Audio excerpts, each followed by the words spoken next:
Hello, good morning class 5 के बच्चों। आज मैं आप लोगों को आपके हिंदी पाठ्य पुस्तक से एक चैप्टर एक्सरसाइज 14 यह बता रहा हूँ, पढ़ा रहा हूँ। इसको आप देखिए, यह 14 है संतुलित आहार। यह संतुलित आहार में कुछ बच्चे हैं, कुछ अपने शिक्षक शिक्षिकाओं से बात करते हैं। शिक्षक उनको कुछ जानकारी देते हैं। जानकारी क्या है? तो संतुलित आहार के बारे में, व्यक्ति के लिए पौष्टिक आहार का क्या महत्व है, संतुलित आहार किसे कहते हैं।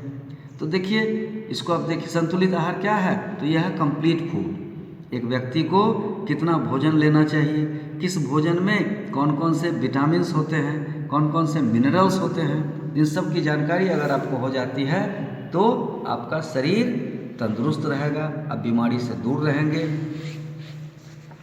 अब देखिए, कुछ मैं आपको आज पढ़ा के बता देता हूँ। अध्यापिका कहती हैं, प्रिय बच्चों, आज मैं आपको संतुलित आहार के विषय में रोचक ज्ञानवर्धक जानकारी दूंगी। तो एक विद्यार्थी है क्लास में, सनोबर नाम की, उसने कहा, अध्यापिका जी, संतुलित आहार क्या होता है?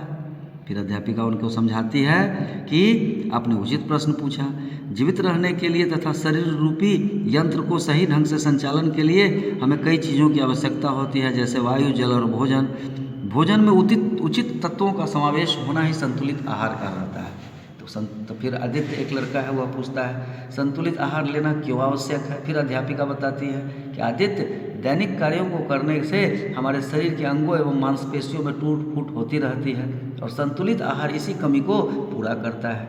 उसके बाद फिर एक दूसरा विद्यार्थी अर्नब, यह कहता है, इससे हमें कार्य करने की शक्ति मिलती है तथा हमारा शरीर स्वस्थ रहता है।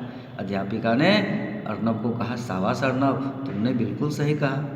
उसके बाद करणजोत, बताइए कि आपकी समझ में क्या है? करणजोत कहता है, मेरी समझ में यह आया कि स्वस्थ एवं निरोग रहने, कार्य करने एवं शरीर के सही संचालन के लिए संतुलित आहार लेना बहुत ही आवश्यक है।